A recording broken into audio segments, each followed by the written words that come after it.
Hello everyone, मैं हूँ रिमिता और आज जिस मूवी को मैं एक्सप्लेन करूंगी वो है the strange house. The strange house एक जर्मन हॉरर मूवी है। ये मूवी आई थी 2020 में। IMDb पे इसकी रेटिंग 5.5 की है। So without wasting any time let's get into the horror coaster ride of this movie.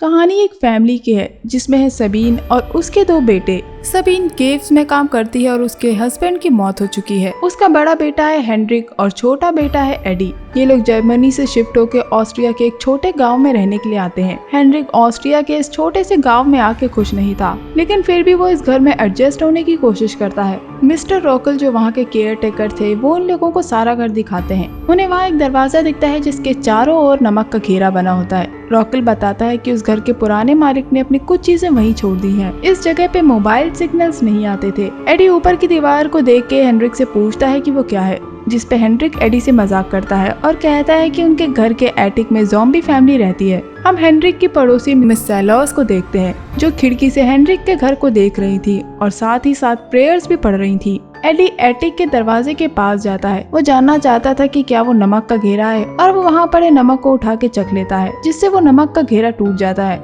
AD जब वापस जा रहा होता है तब उसे पीछे से आवाज सुनाई देती है जो उसका नाम पुकार रही थी और दरवाजा अपने आप खुल जाता है। एडी पूछता है कि क्या तुम भी यहीं रहते हो, लेकिन कोई जवाब नहीं आता। तब एडी की मॉम बुला लेती है और वो चला जाता है और सबीन पुराने मालिक की फोटो हटा के अपनी फैमिली फोटो लगा लेती है। इसके बाद हम देखते हैं कि रात में एडी नींद में चल रहा था। वो हेनरिक के रूम में आ गया था और दीवार पे कुछ निशान बना देता है और हेनरिक के पूछने पे वो अपने होश में आता है और कहता है कि उसे वॉशरूम जाना है। एडी को कुछ भी याद नहीं होता। ये बात हेनरिक सुबह अपनी मॉम को बताता है। सबीन को लगता है कि एडी नई जगह पे है, इसलिए शायद वो नींद में चल रहा है। ये लोग जान पहचान बढ़ाने के लिए अपने पड़ोसी से मिलने जाते हैं और वहाँ भी वो दरवाजे के बाहर नमक का घेरा बना देखते हैं। सेलोस कहती है कि देखते हैं कि तुम दूसरों से ज्यादा इस घर में टिक पाओगे, और ये कहने के बाद वो दरवाजा बंद कर देती है। हेनरिक एडी को लेके जा रहा होता है जब उन्हें पास में एक ग्रेव दिखाई पड़ती है जो कि थी राल्फ और रोलैंड पोल्समैन की। हेनरिक एडी को लेके एक जगह पहुंचता है जहाँ पे वहाँ के आसपास के लोग बैठ के एक दूसरे से बात कर रहे होते हैं।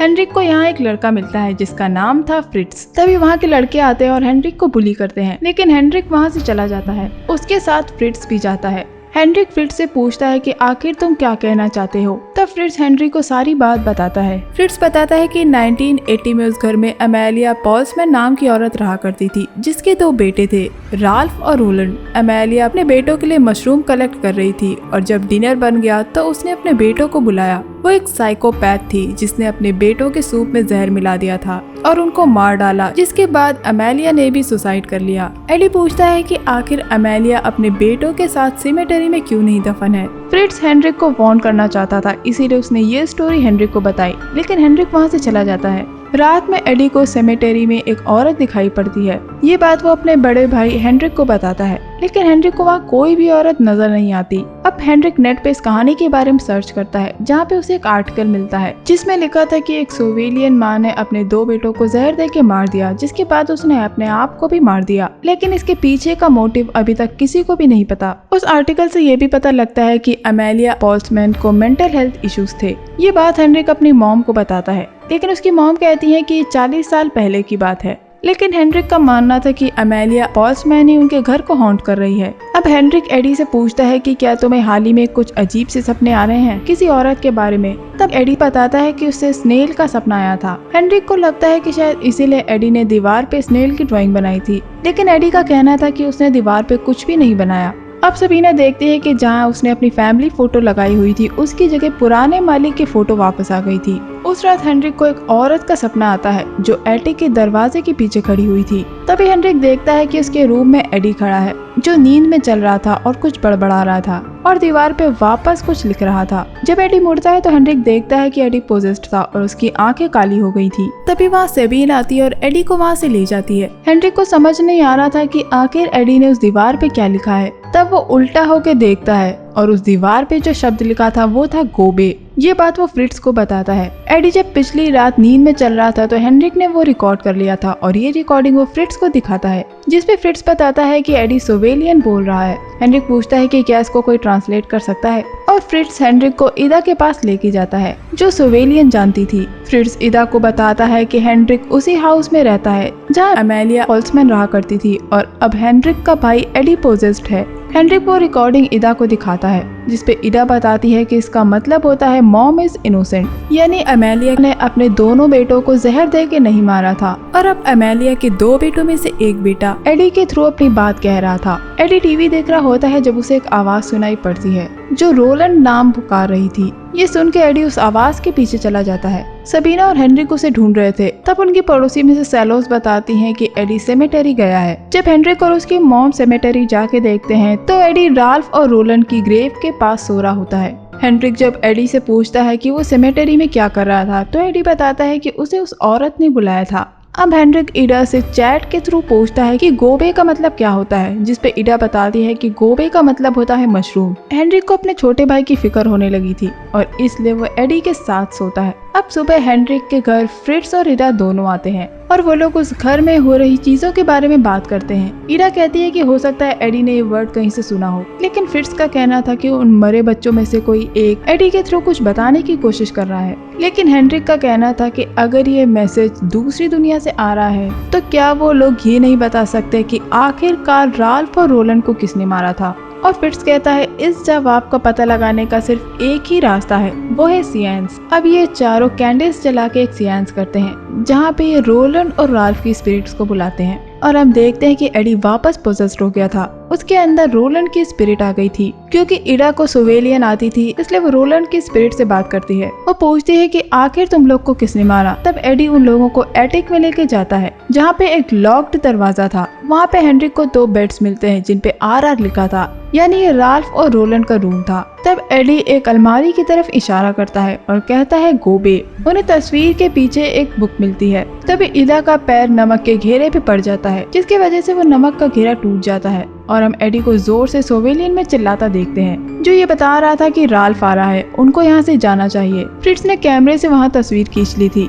और जब ये लोग जाने लगते हैं तो तस्वीर जमीन पे गिर जाती है जिसमें हम राल्फ की स्पिरिट को देखते हैं जो एक पल बाद उस फोटो से गायब हो जाती है। और अब ये लोग उस बुक को चेक करते हैं जो उन्हें उस रूम से मिली थी, यानी राल्फ और रोलैंड के रूम से।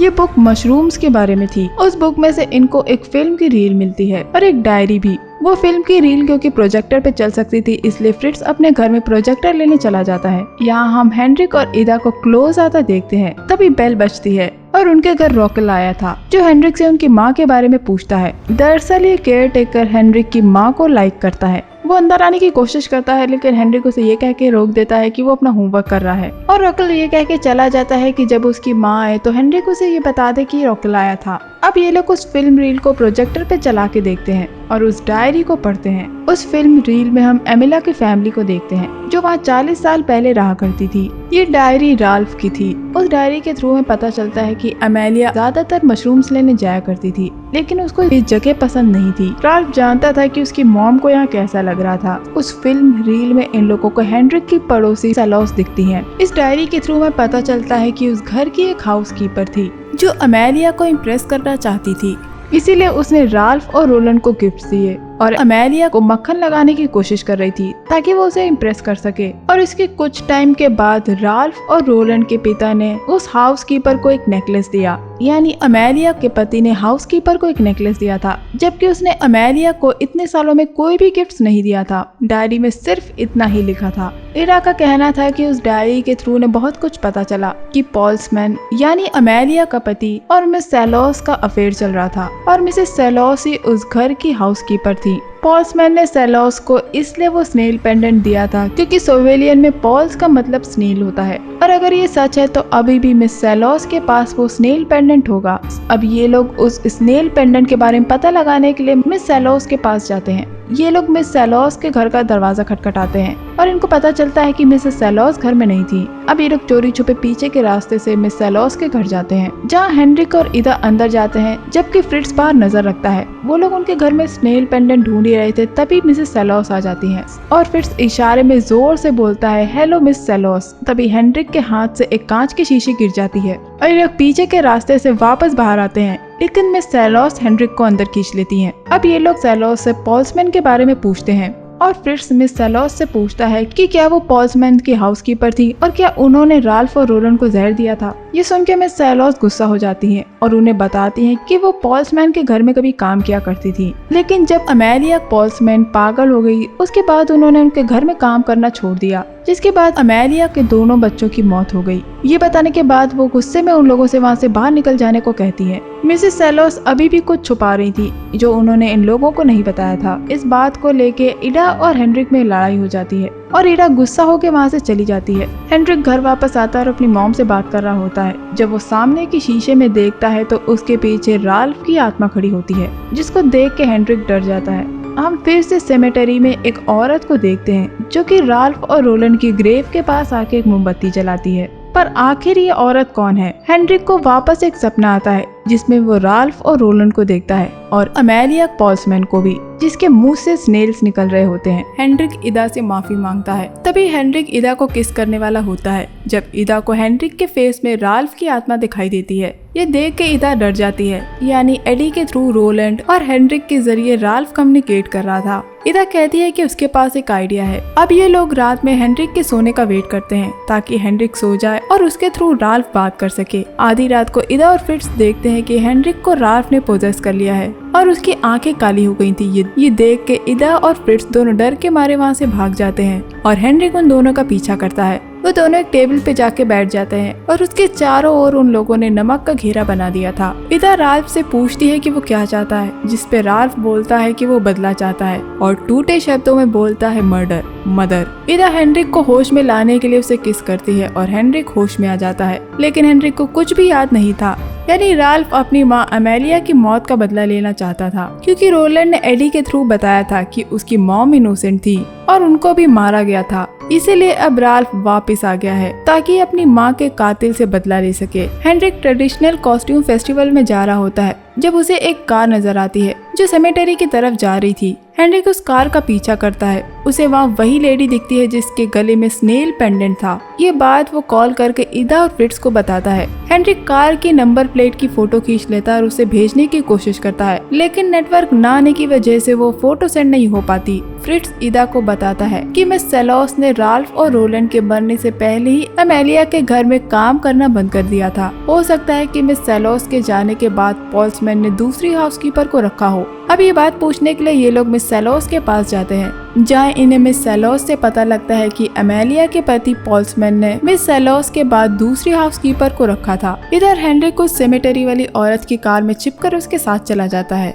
और उस औरत के घर में छानबीन कर रहा होता है जब उसे शीशे में राल्फ की आत्मा नजर आती है और उसे वहाँ कुछ लव लेटर्स मिलते हैं। तभी अचानक वो औरत आके हेनरिक को राल्फ कह के बुलाती है और हेनरिक वहाँ से भाग जाता है। जब उसे घर के बाहर रॉकेल मिलता है, वो लेडी रॉकेल की माँ थी जो रॉकेल से कहती है कि राल्फ वापस आ गया है। ये सुन के हेनरिक वहाँ से भाग जाता है। तब रास्ते में उसे इदा मिलती है और वो इदा को वो लव लेटर्स दिखाता है जो उसे उस घर में मिले थे। तभी हेनरिक का पीछा करते हुए रॉकेल आता है और ये दोनों छुपने के लिए जंगल में भाग जाते हैं और रॉकेल इनका पीछा करता है। उधर सेबीन को हेनरिक का कुछ पता नहीं लग रहा था और उसकी गोद में सो रहा एडी सोविलियन भाषा में कुछ बोलता है कि हेनरिक खतरे में है। तब तक फ्रिट्ज वहाँ पुलिस लेके आ जाता है और वो सभी रॉकेल के घर की तरफ निकल जाते हैं, क्योंकि फ्रिट्ज और इदा ने मिस सेलोस से पोल्समैन की पुरानी हाउसकीपर के बारे में पूछा था। इधर हेनरिक और इदा भागते भागते उस केव में जाके छिप जाते हैं जहाँ रॉकेल भी उनका पीछा करते हुए पहुँच गया था। तभी हेनरिक का पैर फिसल जाता है और वो नीचे गिर जाता है और पीछे से रॉकेल आता है।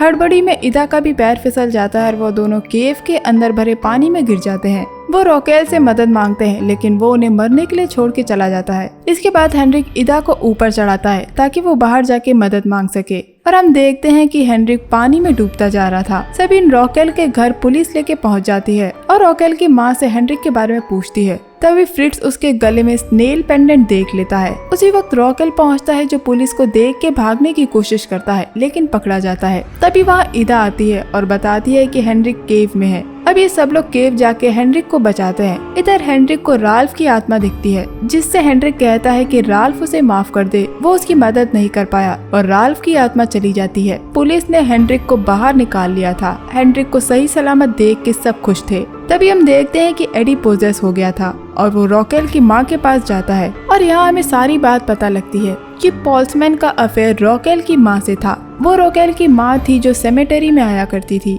पोल्समैन ने रॉकेल की माँ को ही स्नेल पेंडेंट दिया था। रॉकेल पोल्समैन का नाजायज बेटा था। रॉकेल की माँ पोल्समैन के घर की हाउसकीपर थी, जो मिस सेलोस के बाद वहाँ काम करती थी। रॉकेल की माँ सिर्फ पोल्समैन की वाइफ यानी अमेलिया को मारना चाहती थी, इसीलिए उसने अमेलिया के सूप में जहर मिला दिया था। लेकिन वो सूप अमेलिया के बच्चों यानी रोलैंड और राल्फ ने भी पी लिया था, जिसे अमेलिया के साथ वो भी मर गए थे। वो लव लेटर्स जो हेनरिक को उस घर में मिले थे, वो पोल्समैन ने रॉकेल की माँ को लिखे थे। अमेलिया ना तो खूनी थी और ना ही उसने सुसाइड किया था। ये बात अब इतने सालों के बाद सबको पता चल गई थी। एंड सीन में हम अमेलिया, रोलैंड और राल्फ की आत्माओं को देखते हैं, जो कि इस बात से खुश थी कि सच्चाई सबके सामने आ गई थी और उनकी कातिल को सजा मिल गई थी, और अब उनकी आत्माएं मुक्त हो जाती हैं। और बस मूवी यहाँ एंड हो जाती है। तो दोस्तों, ये था मेरा movie explanation German horror the strange house को लेके। उम्मीद करती हूँ आपको मेरा ये वीडियो पसंद आया होगा।